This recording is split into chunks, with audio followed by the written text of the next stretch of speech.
All right. Good morning. Everyone is still asleep, I can tell. Hello, my name is Heather Downing, and I came here from Kansas City, Missouri. It took me 4 flights to get here. And Greece is one of my favorite places in the world. It was here that was practically prophesized that I would also meet another software engineer who would end up becoming my husband. So I have a special place in my heart for technologists in Greece. So you're probably wondering, who is this person besides the fact that she's American and she's been here before? Well, we're going to talk a little bit today about what it means to be visible in our craft outside and inside the workplace. Before I start, I need to ask a question. Who of you is currently working in tech right now? Okay, good amount. Who of you here are university students? Nice, so we have a good mix here. I also started many years ago, I won't tell you how many, and I had to make my first project. My first project needed to have my face, and it needed to have a bio of the things that I had done. So I quickly put together something rapidly, lots of words that I could hand out as a resume. But there's a little bit of a problem with this. My eyes start glazing over after the second paragraph. Anybody else? It's not really interesting. It's just saying something that could be said shorter and taking a long time to do it. The problem with that is that our attention is getting smaller and smaller and smaller. Not just as we age, but as each generation decides to consume media differently. So when others have asked, what do you think about Heather, me? They will only give 1 or 2 word answers about the things they associate with me in tech. They'll associate things like innovation, because I did a lot of work that wasn't really profitable yet, but was just really fun. That I've worked in enterprise, meaning that I got to work on a lot of really boring stuff that was very important right away in my career. That I'm often in front of people because I came from a background where I used to work in front of people before I became a software engineer. So they often would just kick me out in front of people who aren't technical to explain what is going on. And that I'm a speaker. That list is a lot easier to read and remember, wouldn't you say? So, what we're really going to learn today is how the human mind remembers things and how to position ourselves in our career to where we become memorable and visible. There's lots of information in this, and we're going to go all throughout different journeys. As long as you're with me, I'm happy to take questions at the end outside. Okay, so I never wanted to stick out like a sore thumb, or you might say a black sheep, but sometimes you can use that to your advantage. I started coding when I was 27, probably much older than many of you. And that was 15 years ago, which means that I look like I must be very mature and have many, many decades of coding under my belt. And so they give me the benefit of the doubt, and I get opportunities. Another one might be, if you're a very short person, you might stick out because you look a little bit different. But it also means that people will give you a second look. So like it or not, you have a brand. Whether you decide to take advantage of it and make it the best it can be or not, you have one regardless. So you have to learn how to craft that narrative, okay? You need to embrace sticking out for the good reasons. What would you like? You're going to have to ask yourself this question as we go through this presentation so you can take pieces of it just for you. Research really confirms that there is a disconnect between your performance and your job outcome. Many of you who are already working in the industry know this. To get into that, we're going to dive into how a human perceives another human. You can drive your perception at the workplace or you can attend to it externally in the industry, and we will be exploring both. The question I often get asked is, Heather, tell me, why do other people get promoted before I do? Now, there's an assumption in this question, isn't there? That you are good enough to be promoted. But what does that mean? If you did one project for me and you shipped it and you attended to anything that maybe broke and you fixed it, wouldn't that be a good enough job so that you could be retained and get maybe a raise or a promotion over time because you were consistent?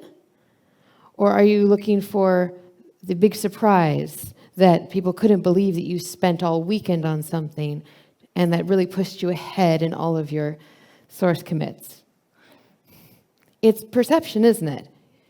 I say that you have to understand why the idiot gets a responsibility, not whether or not you got the promotion. This is the real question. If the person who's consistent did not get the promotion, the person who did above and beyond didn't get the promotion, this one, why is that? Guess what? This person is shamelessly self-promoting what they've done, no matter how small it was. They're just talking about it a lot. To their boss, to you, anybody in the cafeteria, doesn't matter. Over and over. And the thing is, you probably should too, but in a much more refined way, I promise. This is not my personality to be obnoxious. So, how do we make sure that people are reminded of the things that we've done? You don't need to lose self-respect. The first half of your job is to do it, to ship that code, to be consistent, to occasionally do something great. But the other half of your job is to communicate that you did it. I got into tech because I was tired of people. I just wanted to make something work on my own and not have to talk to others. But that isn't the reality, because guess what? We make products with code for people. So we have to understand a little bit about communication. So half of your job is doing the work, the other half of your job is communicating that the work has been done. Because if you do it and I, as your manager, don't hear about it, how do I know what's going on? You're like, oh, we've got this sophisticated software that we use to track things. Jira is very popular for this. Even Trello is used. That's not what I'm talking about. Remote work has made this incredibly crucial. It requires you to communicate in multiple ways. You can't just drag something into a done column. So if you're already losing me, because it's a lot to listen to somebody for 45 minutes talk about this, I want you to take away this one slide. Do things and tell people. All right, good night. I mean, really, that is what we're getting at. We just miss out when we wrongly assume that other people will know about our great work, and in a way that's a little bit interesting. You think so highly of yourself that you think people will just naturally know. They've got all their own stuff going on in their head. They have their own work, they have their own home life, and it isn't done on purpose. It's just, we've got a lot going on. One of the worst things as a speaker that can happen to me is somebody can come up to me at an event and saying, oh, it's good to see you again, and I don't remember their name. That doesn't mean that that conversation was not really good and we didn't have really good connection. It means I have a very small cache in my brain, and it just gets flushed really often. It doesn't mean that we didn't have a genuine moment. But that could mean the difference between somebody feeling special and not. So I'm just honest about it now. I don't remember your name, but I would love to hear more again. I'm just very forgetful. And with that, people don't worry about it. If you've had a really good manager or a really good teacher at your university that is very graceful about the times that you mess up, they leave a lasting impression on you about how to not take life so serious. Remember, you're almost always on your mind, but that goes for everyone else too. There's not a lot of room for other people. So let's say you're not getting very far in your university, getting recognized, or in your job. So how do you get recognized as being awesome at what you're doing? This is where external thought leadership comes in. That's what I'm doing right now. If you have not gotten an opportunity to show something you've learned at your company or in your class, make it anyways. Like sleep and drink water and take care of yourself, but make it on the side, in your leisure. Learn something from it. And tell others about it who don't work with you. This is external thought leadership. This is the prime area where meetups come in. Or what you're seeing right now is a larger version of a meetup, as a conference, so that you can just sit and geek out with another person who's really interested in that topic, or just wants to learn something a little bit from you, or just whip out your laptop and show them some code you've been working on. This is what I do in my job, or at least I did for many years, is just externalizing thought leadership. But before then, I spent over a decade just building and shipping and keeping my head down. Nobody ever really knew how much I really did. Because working hard and doing a good job is insufficient for things like promotion and recognition, which sounds exhausting. Wait, so not only do I have to know about the thing and do the thing, now I have to spend all this other time making sure people know about it? Yes. So make sure you budget your time wisely. Because promotion in tech companies of any scale is about leadership. And in many cases, management over time. So you will get well paid if you work hard and do a good job, and they'll retain you. But you just won't get promoted all that far. And this is just something that happens in most, it doesn't matter the size of the company. Because if you lead by example externally, you can kind of demonstrate that ability whether they give you the chance or not. Make it easy for people to find and endorse you. Don't make it hard for people to find what you're capable of. I'm going to give you an example. I am an enormous nerd when it comes to IoT stuff. Love any sort of automation of doors, windows, flying things, talking things. I love it all. I worked for a company that did innovation, and I was really interested to see if maybe one of these ideas would work for a customer upcoming, but nobody listened to me. And that was fine. I was not really all that important. I was a mid-level engineer, and I did my job, but not much else. So I just kind of got over it. And then a friend of mine said, "You should blog about that." I'm like, "Blog about what? Not them not listening to me?" Like, "No, blog about the idea." And put snippets of code together. And so I said, "That's stupid because nobody's going to look at it because I'm not anybody." I'm like, "Well, at least you could put it down so if you forget about it, you could refer to your own blog as documentation." Can't argue with that. So that's exactly what I did. Lo and behold, it was passed around on Stack Overflow and Reddit. And then 3 months later, my manager comes to me and says, "Hey, we're doing this project and we were Googling it and your name came up in the search results for this." And I was like, "Yeah. Do you want to work on this?" I'm like, "Heck yes, I want to work on this." No qualifications. I just thought it was cool, played around with it, and that's what happened. Now, there's a fair amount of luck there, right? But if you keep doing it, you're going to build something. You're going to build a reputation outside of your company. You're going to build an identity, not just with this company you work with or this university you're at. You can build a reputation for somebody who solves things and invents things. That's pretty cool. So each little thing you do will build on that. Building in public is the way to go now. You need to show people that you're human and that you stumble. And, "Oh, but this is how I solved that problem," is fascinating. The amount of people who watch developers just coding away, not even talking that much, is huge on Twitch. I had no idea until just this past couple of years how big the statistics really were. But how do you know who to find and who needs to find you? That's why you should network. Now, this is sounding like a sales presentation. Who is this girl? Don't like sales. I'm not that person. Having a large and valuable network is a very good asset, no matter if times are good for tech or times are bad. It's also great for advancing your career and your life in general. But it doesn't mean what you think it means.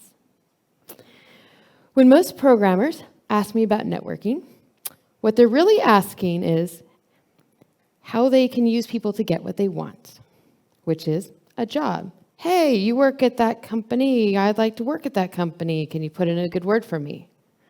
Or, hey, I really need everybody to share that I'm interested in a job. And that sounds fine. And that's just basically putting a resume out there with nothing to back it up. You need more than that. You need recommendations. People can't recommend you, though, if they don't really know you. I'm not about this cycle at all. My personal philosophy, and the one I firmly believe you have to have for true success in this, is to figure out how you can give as many people around you in this industry what they want, or even better, what they need. Even as somebody who's new to it, whether that's just a listening ear or a suggestion to maybe meet someone else, just an introduction will cement you in their mind as somebody who is positive to know. So the wrong way to network is to only network when you need something. Start before you need something and make sure it's for others first. If you try to rush the process, doing it quickly reeks of desperation, and people don't want that. They feel very uncomfortable. It doesn't matter how outgoing you are or introverted you are. Just trying to be nice to people so you can extract something from them never feels good. The only caveat to this I will put in here is a recruiter. Has anybody dealt with a recruiter in the tech world? Oh, just a couple of you. There will be more in your life. A recruiter might reach out to you over the phone, an email, and say, hey, we're trying to hire for this position for this startup, for this big company, for whatever. And would you be interested in interviewing for this position? You don't know who this person is. They're cold emailing you. But that relationship is transactional. Just like you don't need to make friends with the security people at the airport. They're just there to do a job. That's transactional. But you're not going to see them in your life all the time. You're going to see other developers in your career for years, especially in the same area, the same city, the same continent. Even if you don't see them in person, you'll see them online, and you'll often cross paths. Those are the relationships you need to tend to. Recruiters are temporary, and that's okay. They will work with you regardless of whether or not you're good at networking. They just want to get the commission, and that's okay, because you would like to get paid money, yes? So that works out well. But that's not an accurate representation of the networking that I mean. The right approach to building a relationship with others is time. And just like romantic relationships, real business and professional relationships cannot be rushed. Imagine if you met a person that you'd like to pursue a romantic relationship with, and on the first date, you asked them to marry you. I mean, I guess that's happened before, but that probably wouldn't go over too well because you don't really know them. And yet, many software developers want to approach networking in exactly that manner. Instead, you have to think about the long game. Who would you want to ask questions to for years to come? Who's interesting enough to you for that? Or who would you want to work with again or for the first time? You have to foster those acquaintances and build them into relationships. But you must try. You cannot wait for people to come to you, because I am an introvert, and I had to get a lot of training just to get up in front of you in order to talk like this. I had to try.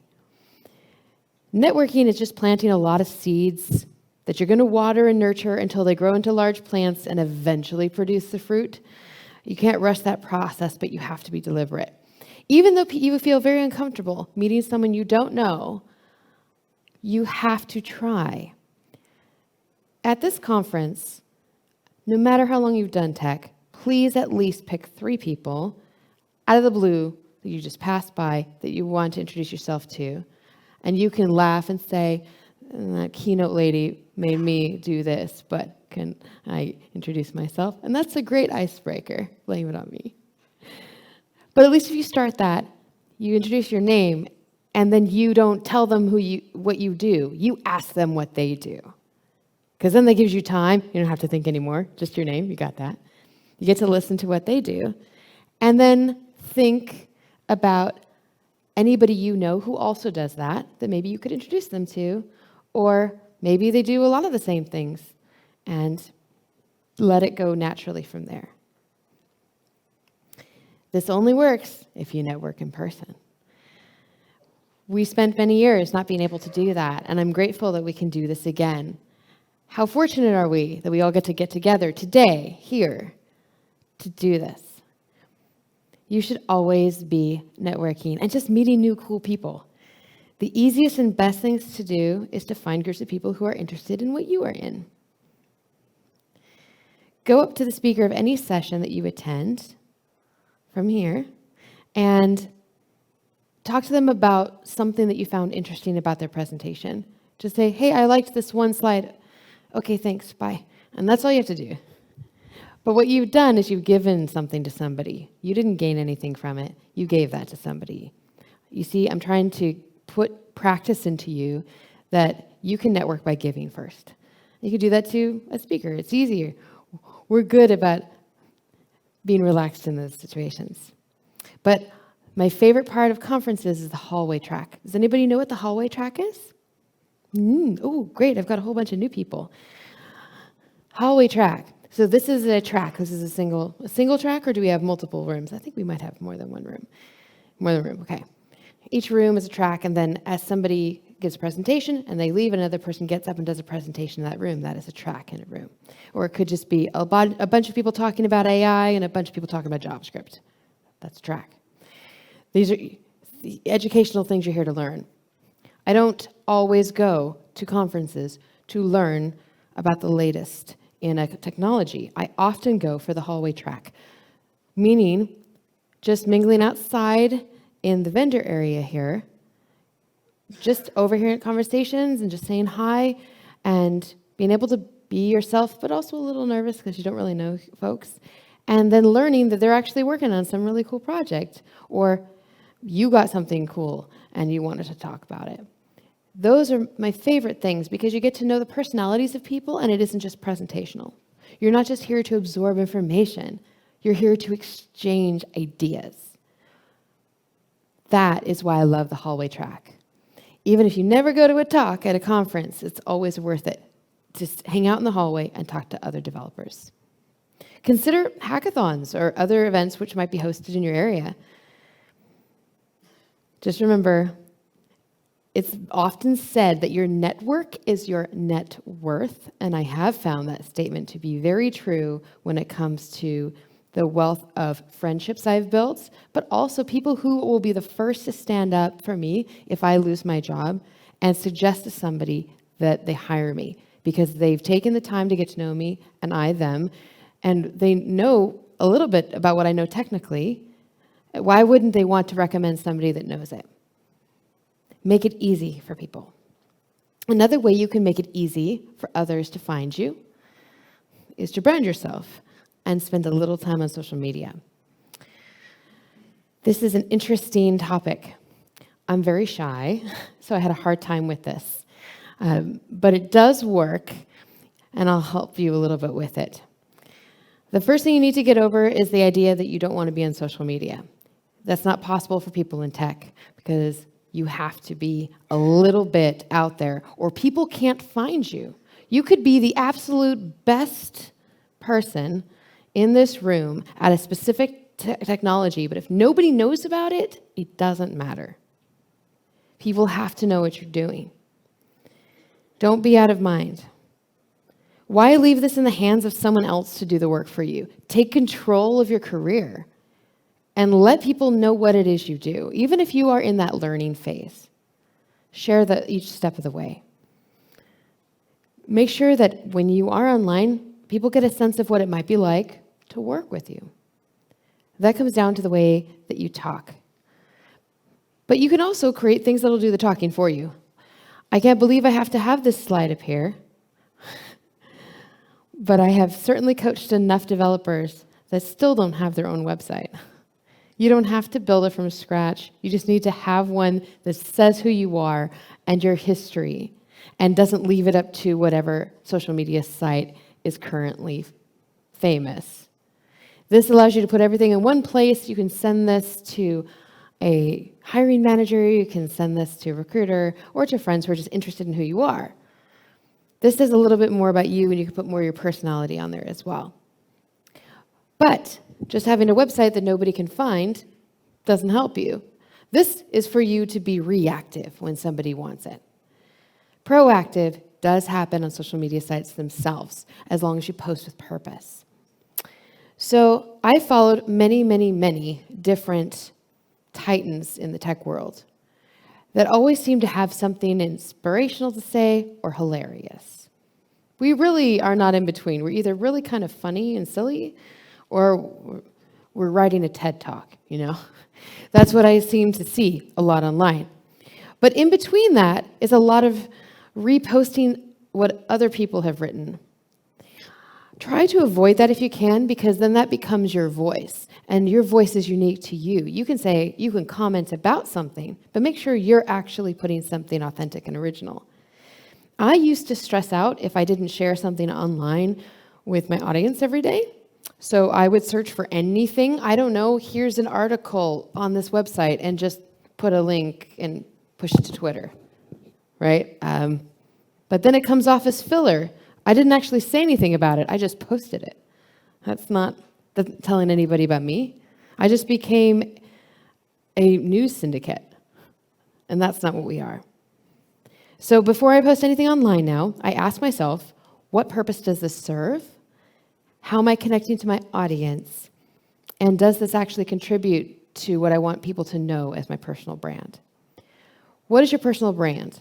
What other people see about you and talk about you online or in person. You have one, whether you know it or not. I used to dress pretty heavily goth when I was a teenager, so I had a brand. They knew it was that goth girl over there. I used to be in a metal band. I was that nerdy girl in a metal band, right? But I wasn't. I actually was spending a lot of time looking into the science of weather, and I was really interested in meteorology, but I never made that part of my brand. Meaning, what is a brand? And a persona that people talk about and can see clearly without being one-on-one with you. They can see it externally. I never shared that I was really interested in meteorology, so I never really got invited to all the cool meteorologist parties. I got invited to all the cool rock parties, which was not a bad thing, but, it wasn't my group. I just enjoyed dressing that way. I enjoyed connecting with nerds, because I was one. So be your honest self. When this comes to creating something authentic, that means sharing the good, the bad, and the real with people who follow you online. Aspirational is great, but being relatable is what creates connections. If you are real with people that something was hard for you to solve, and you tell them why it was hard for you to solve, and maybe somebody who's, well-versed in it could have done it quicker, that actually makes you more relatable than somebody who does perfect code and talks about their perfect project all the time. It's good to try to be somebody who has all that wealth of information, but that might take you a couple more decades. Speak like a human being. This is difficult for us. I understand. It was for me. Just don't overthink it. I speak to my audience the same way I'd speak to a friend. I am informal and upbeat. You want people to relate to you and feel like they know you even if they've never met you in person. That's what helps to shape the way people see you. It helps develop trust.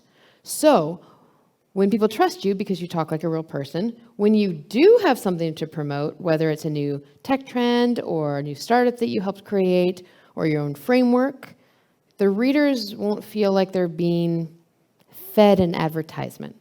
They feel much more like this is something natural that you would have done and it's much more like an exchange of information between friends. And this one's also hard for me, but be moderately responsive if you're online. If people start to ask you questions, don't ignore them forever, because then they're going to stop asking you questions. If there's too many questions, that's okay. Set the expectation. Hey, I answer questions once a week or whatever it is, or maybe it's daily. But make sure you are a little bit responsive so that people think that you're interested enough to answer them.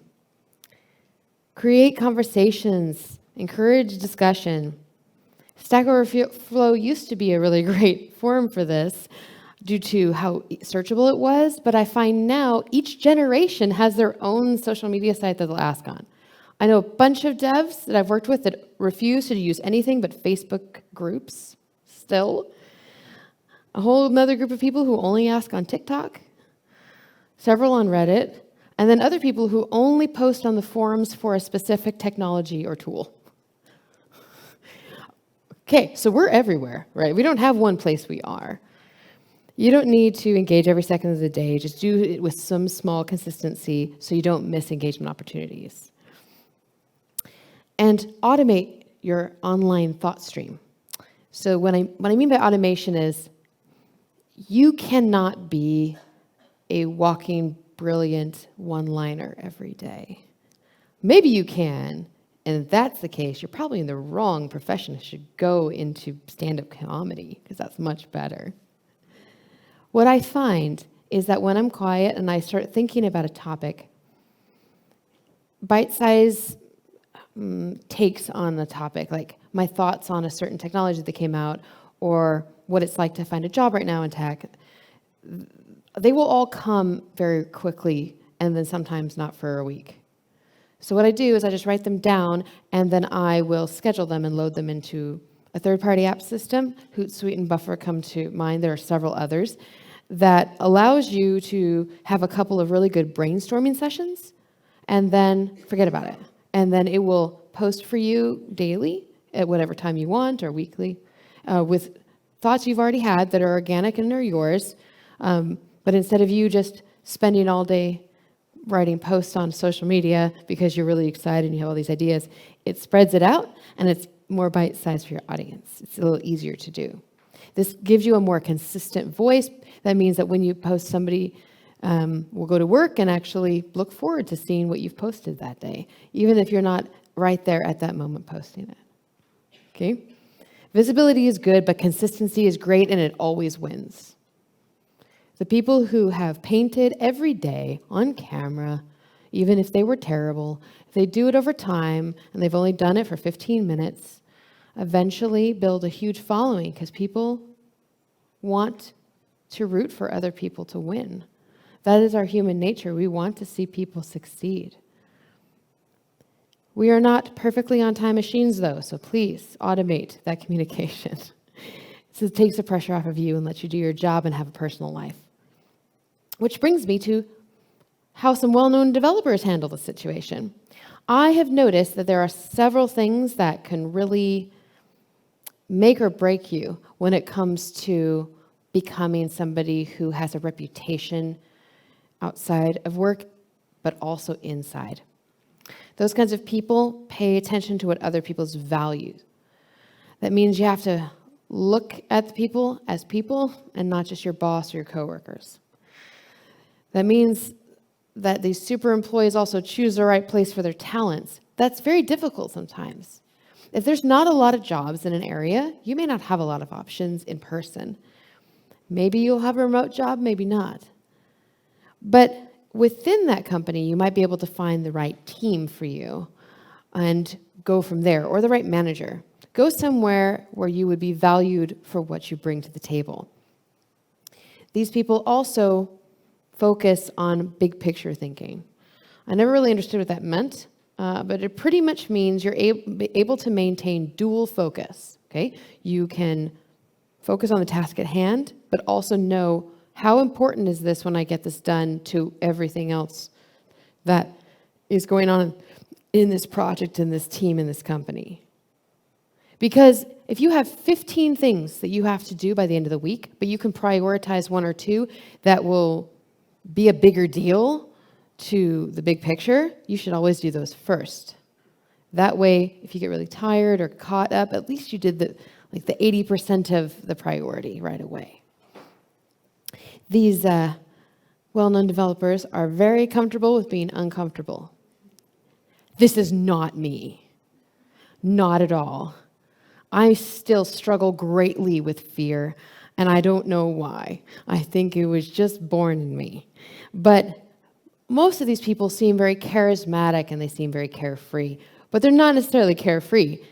They're just used to being put into situations where they don't have an answer and finding their way.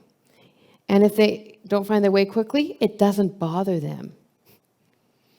It bothers us that we mess up and we haven't shown that we're brilliant, because we know that we're brilliant, but we aren't showing it right now. So we feel very self-conscious about that sometimes. But well-known developers that are these super employees aren't like that, because you have to stretch. Even if you're distraction-free and get a lot of coding hours in at your work, if you're just building the same kind of API or mobile app or web app over and over, that is not necessarily stretching the boundaries of your skills. And if your work doesn't want to give you more opportunity, do a little bit of something else on the side and then talk about it. Well-known developers like their colleagues. Well, this is great for those charismatic people, but what about me? I'm the one who chose tech to get away from people. You know?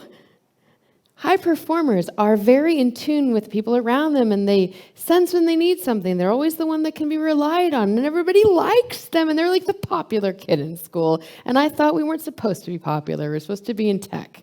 I don't understand. But what's really happening is that they possess skills like empathy. And they take the time and make the effort to sit down and look you in the eye and listen, and then engage with you. It's actually not that difficult. That's really all it is that they just take the time to listen and not wait to talk. They actually listen and work what you said into their response.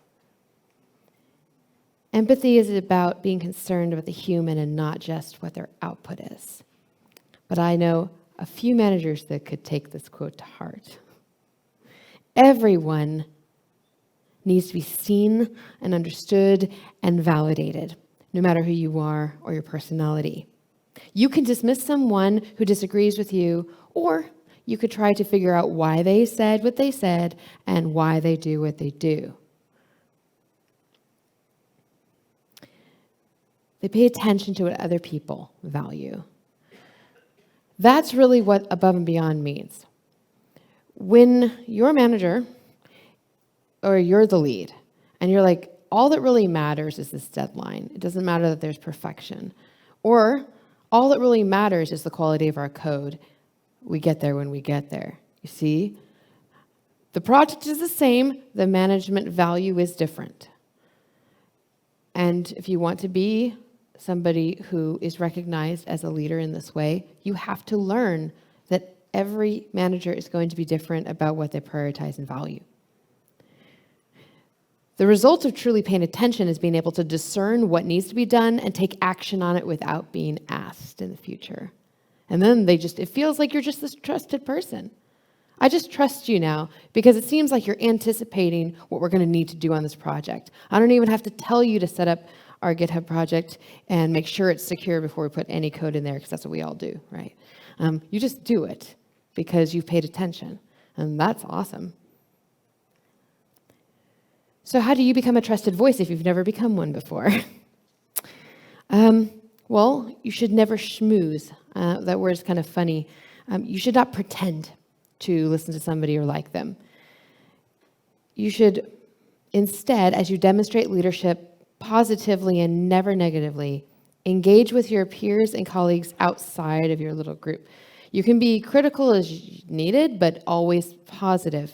It doesn't mean you have to be positive. It just means you have to not be negative. about it. Life is hard enough for us. We don't need you making it worse. So your peers' feedback, even if it's just informal and word of mouth, is so critical to promotion. How many here have seen this quadrant before? Okay, a couple of you. Great. This is a quadrant from the book Radical Candor by Kim Scott. Great book. Highly recommend it. We're going to go through each one of these so that I can explain it. Ruinous empathy is kind of like somebody who is very excited that the junior developer has made it on their team. And they just tell them they can do anything, and they never correct them when they make mistakes because they don't want to discourage them. So they just say, oh, you're an amazing developer at this. You're great at this. Even though your code doesn't build when you check it in. No, it's amazing. You should definitely work on the next project by yourself. That's ruinous empathy. You have an overabundance of empathy to remove all reality. Right? Then there's manipulative insincerity. A good example of this is when perhaps the company you work for just asked you to come in and, just sign this piece of paper. You don't need to really read it. It's nothing important. It's just documenting this thing that happened, but don't worry, nothing's going to come of it. That's manipulative insincerity because they are gathering documents so that perhaps, should they so choose to leverage it, remove you from the company. But they're going to make you sure you don't worry about it. Don't be this person. Obnoxious aggression. Pretty much half of the comments on Stack Overflow are just people trolling, saying, you should know better. How long have you been coding? You don't even know what a byte is. What's wrong with you? That's not helpful. That's just obnoxious aggression. How do we get to radical candor? How do we stay in this quadrant? You have to set a baseline of trust, and the truth is valuable coming from somebody who actually cares. If you are my manager, I don't actually trust you unless you've demonstrated that you even listen to me at all about the struggles that I'm facing in my job or the desires I have to grow. Let's say I don't have struggles, I just have big ideas of growth. If you haven't demonstrated that you actually listen and more than, oh, okay, cool, come talk to me anytime, that's not a demonstration. Demonstrations comes through action, even if they're small. Just being proactive with the person that you're around. What if you're not the manager? What if you're the employee? Radical candor is listening to what is challenging for your manager to do and seeing if there are ways that you can help indirectly, or just asking them if you would just like to talk off the record once a week, just to let them vent. You cannot engage with a human only when a correction is needed. If the only time your manager ever calls you into their office is when you made a mistake, you're never going to want to go in that office. You didn't take the time to get to know me at all and understand where I'm coming from. Therefore, you don't deserve for me to listen to your correction. And that's what's going on subconsciously in your mind. You have to be open to connect with others. In person, this is very important. Words that I say are only 7% of communication that we do. That's it. The voice tone that I have right now is 38% of what I'm communicating to you. I'm communicating with urgency, but centeredness, because this is not something that you should be bowled over by. You should stay grounded with it. But body language is 55%. You know I'm excited about my topic because I keep moving around the stage. You got to watch people and what they do with their whole self. Once you learn why somebody is behaving the way they are, then you can generate empathy. If they feel heard and they belong, then you've met them on their terms, and that fosters a feeling of safety. Because with safety comes trust. With trust comes the ability to have radical candor in the first place. And that means you can have open communication because you know that you can just be a human with that other person. With open communication comes improved social ability, and with social plus technical, because you've already been technical, ability, You can then form communicational habits.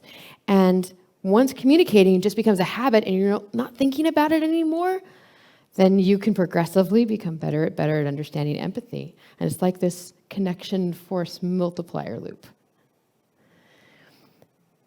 If this is about being visible, this is about being memorable, the first thing to make you memorable is that they feel understood. Even if they don't get to talk to you directly, the words you put out there, the brand you put out there, should always evoke empathy in some way. Accomplishments will come when people can open up and become their natural best. But to become visible, you have to show others that you see them first and make that first move to help your network. If you want to become more visible, you have to share what you've done often, because remember, it's not our fault. Our brains just have too much information, and if it's out of sight, it's out of mind. Sometimes it takes being externally recognized for your internal colleagues to take notice. To become visible, you have to inspire by example. Don't just be the example of what good work looks like. Let it radiate from you and the attitude you approach it with. This is not a personality thing. Be whatever volume level of you want to be. But you, when you are excited, that's who I want to meet. That's who I want to hang out with. You, when you are frustrated and want to solve a problem and need help and are being willing to ask for it, I want to know that person. When you reach out first to share with excitement and invite other people to the table, your rise will just happen naturally because people will want to be around you. They'll want to code with you. They'll want to grow with you. They'll want to stay your friend for decades. And they will be the one who will call you up and say, hey, you should come work with me. Give people a reason to not forget you. Be so good they can't ignore you. But remember, you're already good enough right now. Understand what you're good at now.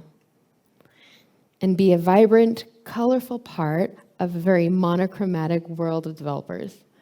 You can be a natural part of the scene and still stand out a bit at the same time. It requires bravery, but the result is so worth it if you just try to not hide. Thank you so much.